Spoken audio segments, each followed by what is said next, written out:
Assalamualaikum warahmatullahi wabarakatuh. Saya perwakilan dari kelompok 2 ingin menyampaikan materi yang berjudul Berbahasa Indonesia yang Baik dan Benar. Sebelumnya, buat teman-teman yang belum subscribe, ayo segera subscribe. Dan jangan lupa like video ini ya. Nah, di sini kami kelompok 2 ingin menyampaikan materi berbahasa Indonesia yang baik dan benar. Disusun oleh 1. Sri Rejeki, NIM 205231245. Yang kedua, Eli Widyastuti 205231246. Yang ketiga, saya sendiri Nisa Safitri 205231272. Yang keempat, Putri Lili Agustin 205231273. Yang kelima, Lina Evira Permatasari 205231274. Kami dari kelas 1G jurusan Perbankan Syariah Fakultas Ekonomi dan Bisnis Islam. Berbahasa Indonesia yang baik dan benar. Mengapa harus baik dan mengapa harus benar?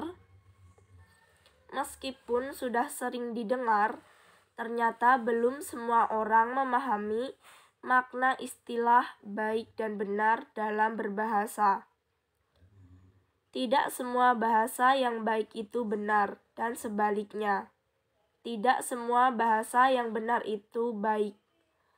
Tentunya yang terbaik adalah bisa berbahasa dengan baik dan benar. Untuk dapat melakukannya, perlu dipahami dulu apa yang dimaksud dengan baik dan benar tersebut. Nah, mari kita pelajari di slide berikutnya. Berbahasa Indonesia yang baik. Baik dapat diartikan sesuai dengan situasi komunikasi, formal dan non-formal. Tujuannya agar informasi yang ingin disampaikan dapat diterima dan dipahami oleh mitra tutur dengan baik. Berbahasa yang baik tidak selamanya sesuai dengan kaidah bahasa atau kebakuan bahasa. Bahasa yang baik adalah bahasa yang sesuai dengan situasi. Sebagai alat komunikasi, bahasa harus dapat efektif menyampaikan maksud kepada lawan bicara. Karenanya, laras bahasa yang dipilih pun harus sesuai. Ada 5 laras bahasa yang dapat digunakan sesuai situasi, berturut-turut sesuai derajat keformalannya. Ragam tersebut dibagi sebagai berikut. Yang pertama, ragam beku atau frozen. Digunakan pada situasi hikmat dan sangat sedikit memungkinkan keleluasaan seperti pada kitab suci, putusan pengadilan, dan upacara pernikahan. Yang kedua, ragam resmi atau formal.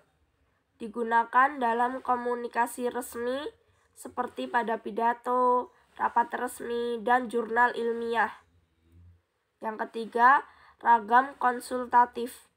Digunakan dalam pembicaraan yang terpusat pada transaksi atau pertukaran informasi seperti dalam percakapan di sekolah dan pasar.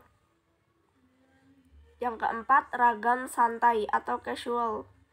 Digunakan dalam suasana tidak resmi dan dapat digunakan oleh orang yang belum tentu saling kenal dengan akrab. Yang terakhir, ragam akrab atau intimate. Digunakan di antara orang yang memiliki hubungan yang sangat akrab dan intim. Selanjutnya, berbahasa yang benar. Benar dapat diartikan sesuai dengan kaidah bahasa Indonesia, baik dari segi pembentukan kata, pengkalimatan, maupun penulisan ejaan. Berbahasa yang benar harus sesuai dengan kaidah bahasa atau kebakuan bahasa. Berbahasa yang benar mengacu pada penggunaan bahasa pada situasi formal yang menuntut penggunaan bahasa Indonesia yang baku. Bahasa yang benar adalah bahasa yang sesuai dengan kaidah bahasa baku, baik kaidah untuk bahasa baku tertulis maupun bahasa baku lisan. Ciri-ciri ragam bahasa baku adalah sebagai berikut. 1. Penggunaan kaidah tata bahasa normatif. Misalnya, dengan penerapan pola kalimat yang baku.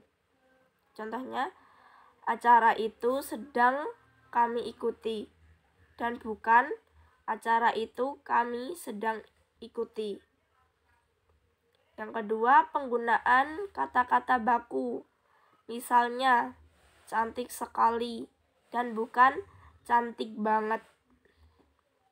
Uang dan bukan duit.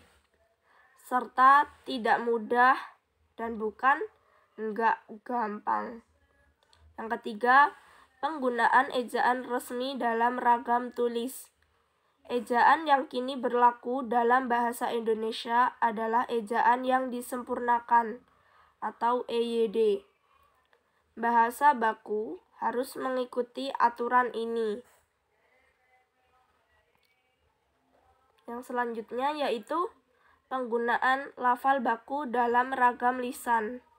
Meskipun hingga saat ini belum ada lafal baku yang sudah ditetapkan, secara umum dapat dikatakan bahwa lafal baku adalah lafal yang bebas dari ciri-ciri lafal dialek setempat atau bahasa daerah.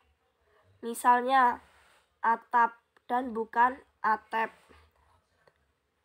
Habis dan bukan abis.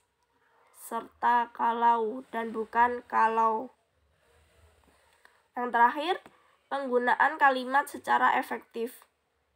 Di luar pendapat umum yang mengatakan bahwa bahasa Indonesia itu bertele-tele, bahasa baku sebenarnya mengharuskan komunikasi efektif.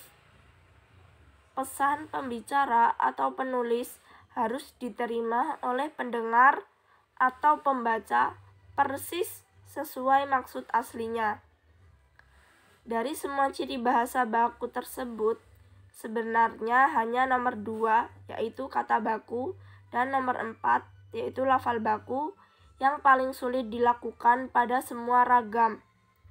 Tata bahasa normatif, ejaan resmi, dan kalimat efektif dapat diterapkan mulai dari ragam akrab hingga ragam beku. Penggunaan kata baku dan lafal baku pada ragam konsultatif, santai, dan akrab malah akan menyebabkan bahasa menjadi tidak baik karena tidak sesuai dengan situasi. Contoh bahasa yang benar: mati, meninggal, wafat, tewas, gugur, pasca sarjana, pasca operasi, pasca gempa, pasca banjir, pasca nikah. Itu tulisannya digabung, bukan dipisah. Tunarungu, tunasusila, tunawicara, tunanetra, antar kota, antar provinsi, antar pulau, antar bagian. Contoh berbahasa yang baik tetapi tidak benar. Berbahasa yang baik. Percakapan yang terjadi di kantin. Pelanggan, Bu, kopi 1, gulanya dikit aja. Ibu penjual, pakai susu. Pelanggan, nggak usah. Ini contoh berbahasa yang baik tidak benar. Tidak benarnya karena tidak menggunakan kata baku dan ejaan yang sesuai dengan kaidah bahasa Indonesia. Contoh berbahasa yang benar tetapi tidak baik. Percakapan terjadi di pasar. Pembeli, Ibu, berapakah harga 1 kilo daging sapi? Pedagang, 100.000 pembeli. Bolehkah saya menawar 85.000? Nah, contoh dialog ini adalah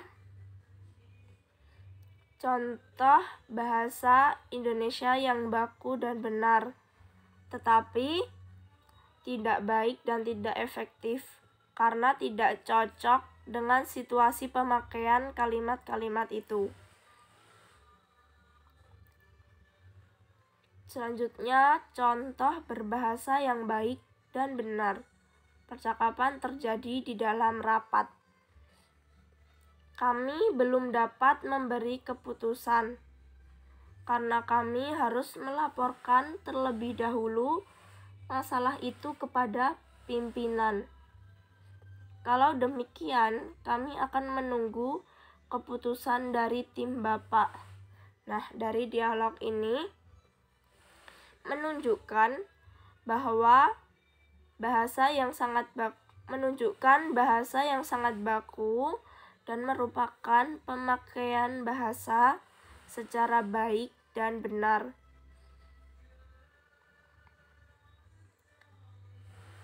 Thank you. Alhamdulillah, kita sudah sampai di akhir penjelasan materi.